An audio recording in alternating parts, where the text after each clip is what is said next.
we tried to unscrew it and then open it, but it didn't end up in a good way. So, Dad, help.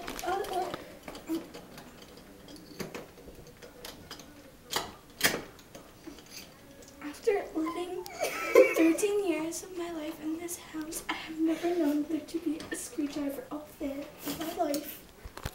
That unlocks the door. I am so...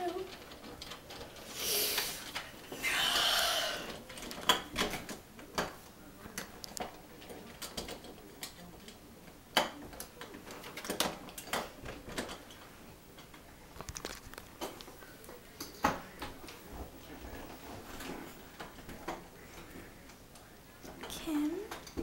Yeah?